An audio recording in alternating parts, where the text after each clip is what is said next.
தம்பதியினரின் 7வது மகனாக 1964ஆம் ஆண்டு பிறந்த தனது ஆரம்ப கல்வியை முகமாலை ரோமன் கத்தோலிக்க பாடசாலையில் கற்ற பாடசாலையில் கல்வி கற்ற காலங்களிலேயே நாடகங்களின் அடிப்படையில் ஆர்வமுள்ளவராக நடித்து வந்தார்.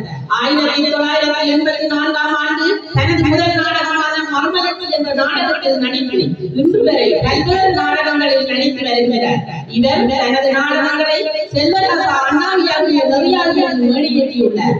தனது 32 வருட கலைச்சேவையில் பணிப்படி கனவில் ஒரு கலக்கம், காகித மலர்கள், அழியாத பாதை, கோவலங்கள் அண்ணகி, உடையாறு அத்திரவம், கச்சேரி ஆரம்பம், சிங்கப்பூர் ரேடியோ, இறைவனும் மனிதனும், பூக்கள் புயலானால், தங்குமான புருஷன் போன்ற எண்ணற்ற நாடகங்களை நடித்துள்ளார்.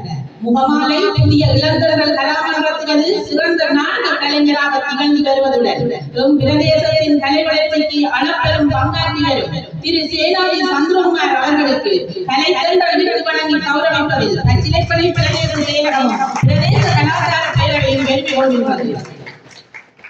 இவருக்கான பொன்னாடி கலாச்சார பேரவையின் தலைவர் திரு சேனாதி வழங்குமாறு அன்புடன் அழைக்கின்றோம். அவருக்குரிய மாலையை சமூக சேவை உத்தியோகங்களை வழங்குமாறு அன்புடன் அழைக்கின்றோம்.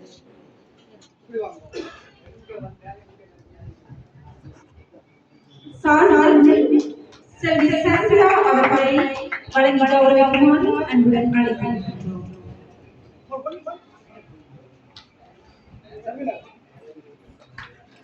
அவருக்குரிய விருதினை திருவாட்டி தனிச்சார் பிரதமர் செயலாளர் அவர்களை வழங்கி கௌரவிக்குமாறு அன்புடன் அழைத்து நிற்கின்றோம்.